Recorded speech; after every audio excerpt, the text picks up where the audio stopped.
Assalamualaikum warahmatullahi wabarakatuh.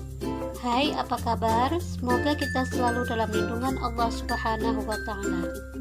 Video kali ini membahas tentang pengolahan bahan pangan serealia, kacang-kacangan, dan umbi menjadi makanan dan minuman. Pada bab 4 prakarya SMP kelas 8 ini kita akan membahas tentang pengertian, jenis dan manfaat, teknik dan tahapan pengolahan bahan pangan serealia, kacang-kacangan dan umbi menjadi makanan dan minuman. Makanan pokok adalah makanan yang menjadi gizi dasar. Makanan ini biasanya tidak menyediakan keseluruhan nutrisi yang dibutuhkan tubuh, oleh karenanya diperlukan lauk pauk untuk mencukupkan kebutuhan nutrisi.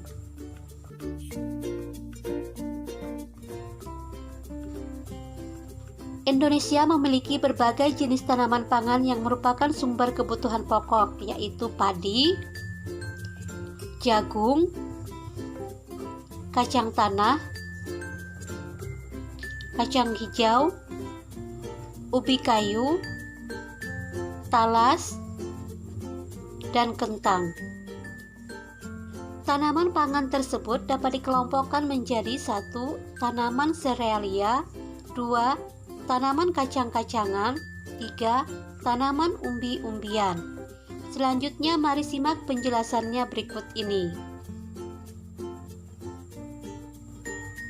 Serealia adalah jenis tumbuhan golongan tanaman padi-padian atau rumput-rumputan kelompok Gramineae yang dibudidayakan untuk menghasilkan bulir-bulir berisi biji-bijian sebagai sumber karbohidrat atau pati. Serealia adalah tanaman semusim, yaitu 1 kali tanam dan 1 kali panen. Cocok tumbuh baik di daerah beriklim sedang. Adapun kandungan gizi serealia yaitu kaya karbohidrat, cukup protein, rendah kandungan lemak, kaya serat, kaya vitamin E dan B kompleks, mengandung mineral besi, magnesium, dan seng. Selanjutnya kacang-kacangan, yaitu biji berukuran lebih besar dibandingkan serealia yang digunakan untuk bahan pangan manusia dan juga hewan ternak. Kandungan gizinya yaitu kaya protein, karbohidrat kompleks, folat, zat besi, vitamin, dan omega 3. Selanjutnya umbi.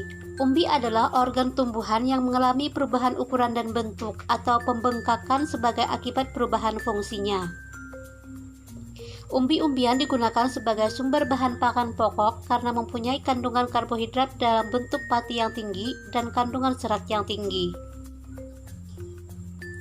Jenis dan manfaat serealia. Yang pertama, beras. Beras mengandung karbohidrat yang kaya akan zat gula atau glukosa.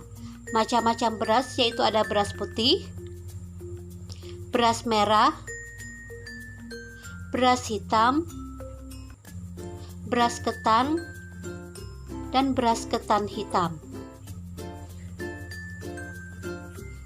B. Jagung. Mengandung karbohidrat dalam bentuk pati, umumnya berupa campuran amilosa dan amilopektin. Ada jenis jagung kuning, dan ada juga jagung putih yang biasa dibudidayakan di Indonesia.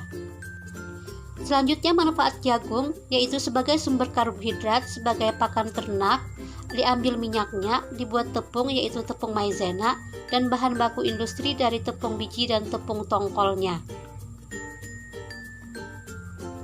Selanjutnya gandum. Gandum mempunyai kandungan karbohidrat cukup tinggi. Masyarakat Indonesia hanya menjadikan gandum sebagai bahan roti dan mie.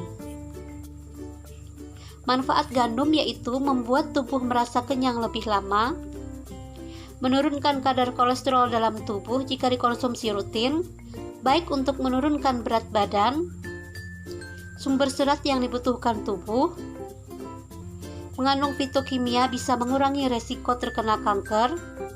Berikut gambar gandum. D. Sorghum, yaitu tanaman yang mirip jagung namun tumbuh lebih tinggi dan cocok ditanam di tempat yang kering maupun berair dan tahan terhadap hama daripada tanaman sejenisnya. Kandungan gizinya yaitu kaya karbohidrat, protein, kalsium, dan bisa dijadikan bioetanol.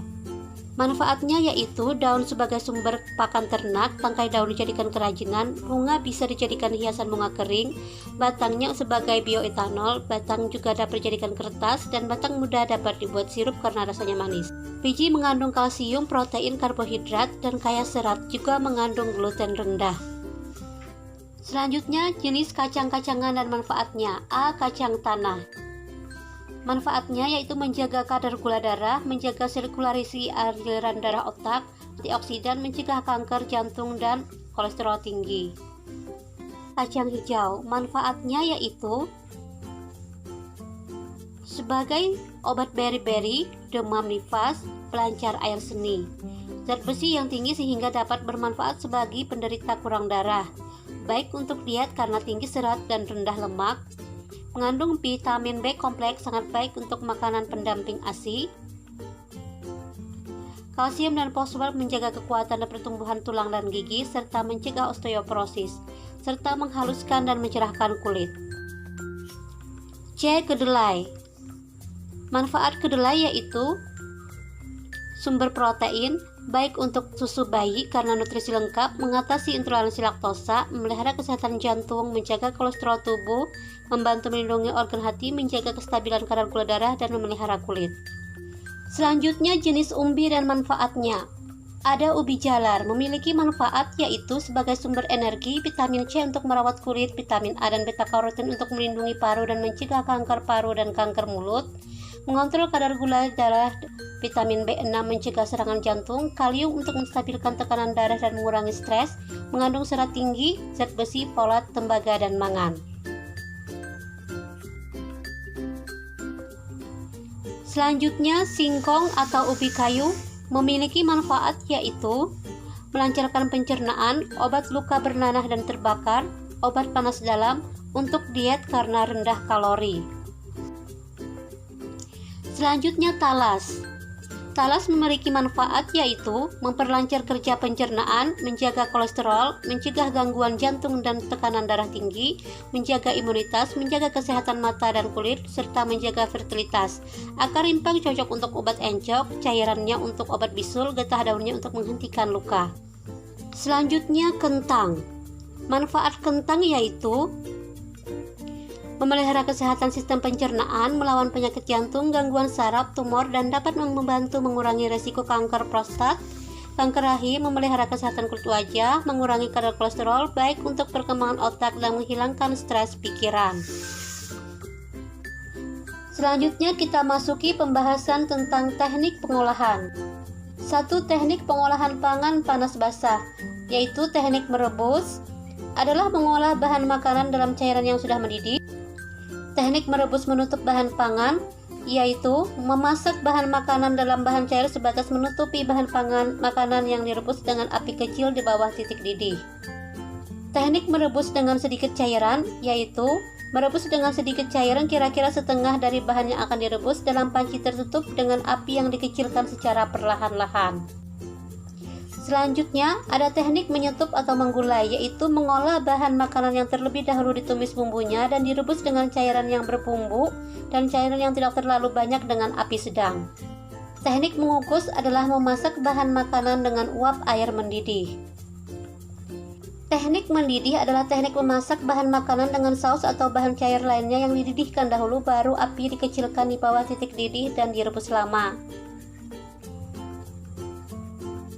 2. Teknik pengolahan pangan panas kering, yaitu mengolah makanan tanpa bantuan bahan dasar cair untuk mematangkannya.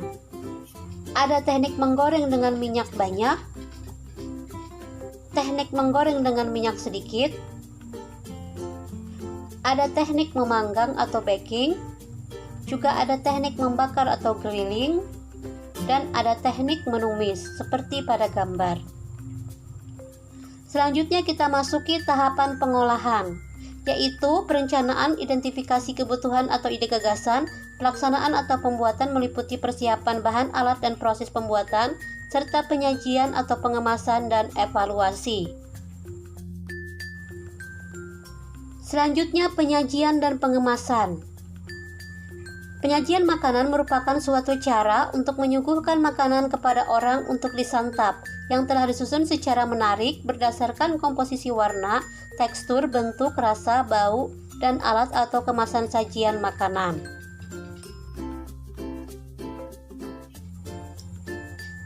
Alat penyajian dan kemasan hidangan yaitu 1. Alat penyajian tradisional seperti pada gambar. 2. Alat penyajian modern seperti pada gambar. 3. Kemasan tradisional. 4. Kemasan modern. Dan 5. Penyajian dan kemasan yang dimodifikasi. Demikian video pembelajaran kali ini. Semoga bermanfaat dan terima kasih. Wassalamualaikum warahmatullahi wabarakatuh.